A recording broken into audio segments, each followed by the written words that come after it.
मनसर नगरपंचायतच्या हद्दीमध्ये येणाऱ्या पिंपळगाव फाटा ते S corner रस्त्याच्या उजव्या बाजूला असलेल्या उघड्या गटारामुळे मोठ्या प्रमाणात घाणीचं दुर्गंधीचं साम्राज्य पसरून डासांची उत्पत्ती वाढली आहे। त्यामुळे डास चावल्यानं लहान मुलं नागरिक वारंवार आजारी पडतायत। नगरपंचायत प्रशासनानं सदर गटार बंदिस्त करावं अशी मागणी नागरिकांनी केली आहे। पिंपळगाव फाटा ते एस कॉर्नर रस्त्याच्या दुतर्फा मोठ्या प्रमाणात नागरी वस्ती आहे आणि या रस्त्याच्या दोन्ही बाजूंना नागरिकांच्या घरांचं सांडपाणी काढून देण्यासाठी गटारी करण्यात आल्या आहेत। रस्त्याच्या दोन्ही बाजूला असलेल्या गटारींपैकी नगरपंचायतच्या माध्यमामधनं एका गटारीचे बंदिस्त गटार करण्याचं काम सुरू आहे, तर दुसऱ्या बाजूचं गटार मात्र उघडच पडलंय।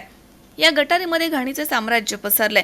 यामध्ये कचरा, सांडपाणी मोठ्या प्रमाणात आहे, तर अनेक ठिकाणी गटार तुंबल्यामुळे दुर्गंधीयुक्त वासामुळे नागरिक हैराण झालेत। तसेच अनेक नागरिकांच्या घराच्या समोरून गटार जाते, त्यामुळे डास चावल्यानं लहान मुलं, ज्येष्ठ नागरिक वारंवार आजारी पडतायत आणि दवाखान्यामध्ये हजारोंचं बिल त्यांना भरावं लागतंय। नगरपंचायत प्रशासनानं याबाबत तात्काळ उपाययोजना करावी अशी मागणी केली जाते। तसेच पावसाळ्यामध्ये मोठ्या प्रमाणात पाऊस झाल्यानंतर रस्त्यावरती साचणारं पाणी गटारामध्ये न बसल्यामुळे संपूर्ण पाणी पिंपळगाव रस्त्यावरती येऊन रस्ता पाण्यामध्ये बुडून जातो। त्यामुळे नगरपंचायत प्रशासनानं रस्त्याच्या दोन्ही बाजूकडील गटारांमध्ये मोठ्या आकाराचे पाईप टाकून गटार बंदिस्त करावं, जेणेकरून पावसाळ्यामध्ये होणारा त्रास हा होणार नाही अशी मागणी स्थानिक ग्रामस्थांनी केली आहे। दरम्यान नगरपंचायत प्रशासनानं या गटारांचं काम न केल्यास आंदोलन करण्याचा इशारा शिवसेना शिंदे गटाचे मनसर शहराध्यक्ष संदीप जुन्नरे यांनी दिलाय। नमस्कार, मी मनसर शहर प्रमुख संदीप जुन्नरे, शिवसेना शिंदे गट। गेले 15 वर्ष हे मनसर पिंपळगाव रोड ते एस कॉर्नर उजवीकडील साईडचा गटार हे टोटल ओपन गटर असल्यामुळं स्थानिक रहिवाशांना ह्या गटाराचा खूप मोठा त्रास होत आहे। ह्या गटारीमुळं गेले 15 वर्ष गटारीमुळं लोकांना कावीळ, डेंग्यू, मलेरिया, साथीचे रोग ह्या रोगाचा त्रास भरपूर होत आहे। पण तरीही पंचायतीच्या लोकांना याचा काही देणे घेणे नाही। बाजूच्या साईडला जो गटर चालू आहे, नवीन गटर चालू आहे, बंदिस्त गटर, त्यांना ते एक बंदिस्त गटर मलाही खायला भेटते त्याच्यामधून त्यांना तिचं कोणाला काही घेणं नाही। दादा, तुम्हाला ह्या गटरविषयी काय वाटतं? त्रास आहेच ना, त्रास आहे। मच्छर किती आहे? बाजूला बसू शकतो का आपण? मच्छर आहे। तुम्ही इथले स्थानिकच आहे? ओपन असल्यामुळे मच्छर। तुमचं नाव सांगा। शाहीर प्रकाश जुन्नरे। काय तुमची समस्या, काय काय अडचण आहे? समस्या म्हणजे ही गटारं ओपन गटार आहेत, याच्यावरती पाईपलाईन ती गटारं व्हावी ही आमची अपेक्षा आहे।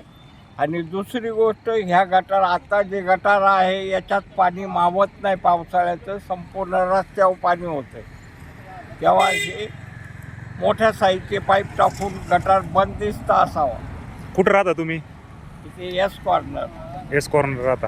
तुमच्या घरासमोरच हे गटार आहे का? घरासमोरच हे गटार आहे। तुम्हाला याचा दुर्गंध, वास संध्याकाळी 7 वाजले तर घराच्या बाहेर बसता येत नाही, एवढे मच्छर आणि डास आहेत। बोला। तुम्ही आता इथे उभे आहेत पत्रकार साहेब, तुम्हाला ह्या गटरीचा दुर्गंध येतो का नाही? येतोय। ह्या गटरामुळं दुर्गंध खूप पसरतो। संध्याकाळी 7च्या नंतर माणूस बसू शकत नाही बाहेर, मच्छर होतात।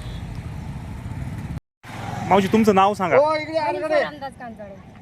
काय समस्या आहे, काय अडचण आहे तुमची? इथं उभे राहू. अडचण नाही, हेच आहे फक्त मच्छर काय? बिच्छर। काय आहे नक्की, काय आहे गटार? गटार कागद कुगद येतात। तुमचं म्हणणं आहे बंदिस्त गटार झालं पाहिजे? बंद पाहिजे, पूर्ण बंद पाहिजे। याचा तुम्हाला काय परिणाम काय झाला आतापर्यंत? मच्छर चावते, माणसं आजारी पडतात त्याने। मग गटार तुंबलं का सगळा वास येतो सगळा घरामध्ये। तुमचं काय गटार? हा, ते काय तिथं अख्खं झालं ना, आता ते पुढे बघितलं ना तुम्ही। दादा, तुमचं काय नाव आहे? किसन नाव आहे। काय गटाराविषयी काय समस्या आहे तुमची? गटर विषय काय ना, तुंबळाचे साफसफाई बंदिस्त झालं पाहिजे असं तुमचं म्हणणं आहे? काय परिणाम काय होते, काय? मच्छर बिच्छर लय तुमला मी असा वाद सुटतो ना सगळा घरात बसवत नाही काही नाही तुम्ही राहायला कुठे हे काय इथं आम्ही इथंच राहतो डायरेक्ट हा वास तुमच्या घरामध्ये जातो हा मच्छर दूध मच्छर नाही तुमचं मग एकंदरीत म्हणणं आहे का बा पूर्ण गटार झालं पाणी असं बंद तर तुम्ही हे बघता इकडे ह्या एका साईडला तुमचं गटराचं काम चालू आहे नगरपंचायतचं, आणि दुसऱ्या साईडला ओपन गटर चालू आहे. त्या गटरामुळं सर्वसामान्य लोक जनता हैराण झालेली आहे. सर्वसामान्य जनता हैराण होऊन लहान मुलं आजारी पडत आहेत. आजारी तर पडण्याची संख्या तर जास्तच आहे. सर्वसामान्यांचा पैसा नाहक खर्च होतो डॉक्टरसाठी. पण नगरपंचायतला जाग कधी येणार हा आमचा खूप मोलाचा प्रश्न आहे. नगरपंचायत ह्या गोष्टीमुळे लवकर जाग आली पाहिजे. जर नगरपंचायतला जाग येत नसेल तर शिवसेना मंचर शहर शिवसेनेच्या माध्यमातून नगरपंचायतला जाग आणण्याचं काम आम्ही करू. शिवना आमची एकच कळकळीची विनंती आहे किंवा जसं तुम्ही एका ठिकाणी विकासाचं काम करता तर दुसऱ्या ठिकाणी भकास करू नका. या पिंपळगाव रोडमध्ये जेवढं वड्याचं पाणी किंवा पावसाचं पाणी येतं ते ह्या गटरामध्ये मावणार नाही. ही गटर तुमची बारीक बंदिस्त गटर तुम्ही केलेली आहे, पण ही बारीक गटर आहे ती, याच्यामध्ये तुमचं पाणी मावत नाही आहे. हे सर्व पाणी पलीकडच्या गटरामध्ये सर्व वाहून जातं. रस्त्याच्या तुडुंब रस्ता हा भरलेला असतो पावसाळ्याच्या टायमाला. ह्या नगरपंचायतींनी एक काम करताना सर्व गोष्टीचा अवलंबन करून या गटरीचं व्यवस्थित काम केलं पाहिजे. दोन्ही साईडचे गटर, आता एक साईडचं तर बंदिस्त तुम्ही करताच आहे, पण पलीकडचं पण गटार हे बंदिस्त व्हावं ही सर्व स्थानिक नागरिकांची मागणी आहे. स्वप्नील जाधव, C24 तास, आंबेगाव.